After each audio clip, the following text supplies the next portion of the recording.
we need to talk about AI benchmarks. GPT-5 came out yesterday, and I'm seeing benchmarks left and right. And I just was really thinking about it, and I've come to the conclusion that benchmarks are stupid, they're a waste of time, and they don't actually tell you the capabilities of the models that you're using. So really, since LLMs came onto the scene, we've used benchmarks to kind of gauge, how does GPT compare to Claude? How does Claude compare to Grok? How does Grok compare to Gemini? How does Gemini compare to Kimi? How does Kimi compare to Quinn? And so on and so forth. But here's the problem. These benchmarks, they don't represent real world use. And I'll give you a couple examples in a minute. But first, I also think that it just creates a system to be gamed. So, first and foremost, like with OpenAI's announcement yesterday, they're giving their benchmark results. They're the ones running these benchmark tests. That's stupid. And it's not an OpenAI thing. Every lab does this.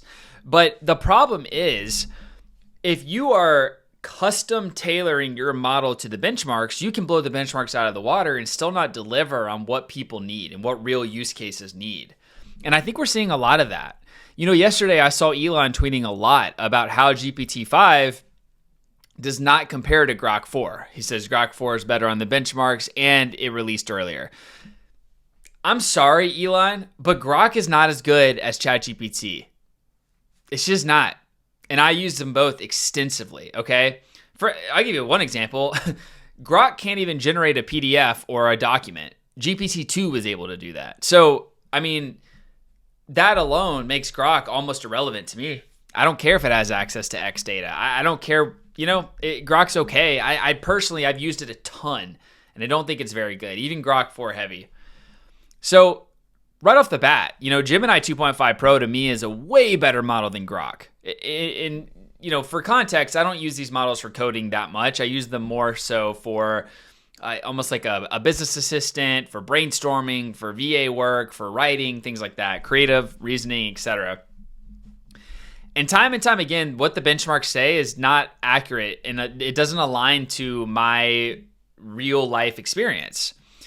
And I just think it's time that we stop using these benchmarks to kind of gauge how good a model is. And I understand that we need something to kind of quantify, hey, here's the previous model, here's the new model.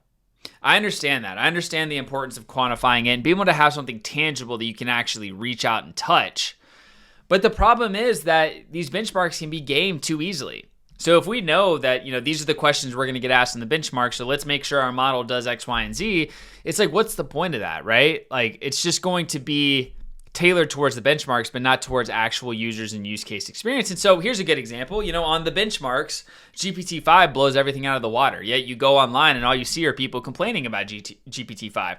That's for a conversation for a different video. Personally, I like GPT-5. I think the problem that people are having with it is that it's not quite as personable as GPT-4o. And I think that's on purpose. I think OpenAI was like, there's the legal ramifications we just don't want to deal with by people treating GPT like their assistant, like their therapist, like their lover, whatever the case might be.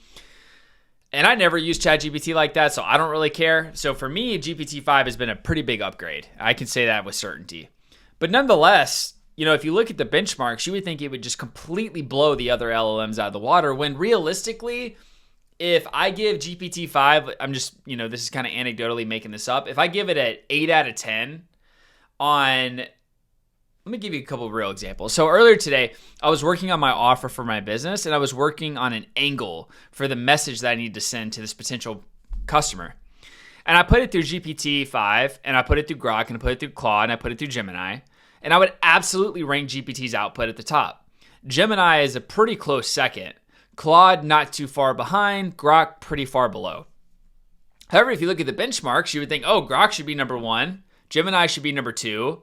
It's stupid. It doesn't align, and it's not correlated to reality. So for coding, I could see benchmarks being very relevant, because coding it's black and white, right? It's like code comes in, product comes out. Is the product good? Is it aligned with what you wanted?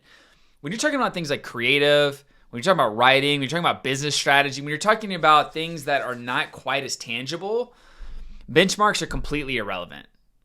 So, I don't really have the domain authority to speak on physics and science. I don't really know about that, to be honest with you. But Nonetheless, I just think that benchmarks are ridiculous. I don't think they help. I don't think they're a good way to gauge the model's effectiveness. What is a good way to gauge a model's effectiveness is real-world examples. And I can just tell you from my extensive experience, GPT-5 is in the lead for sure. And there's really not a close second. The close second to me would be Gemini. I think we get Gemini 3 pretty soon. I'm very interested to see that.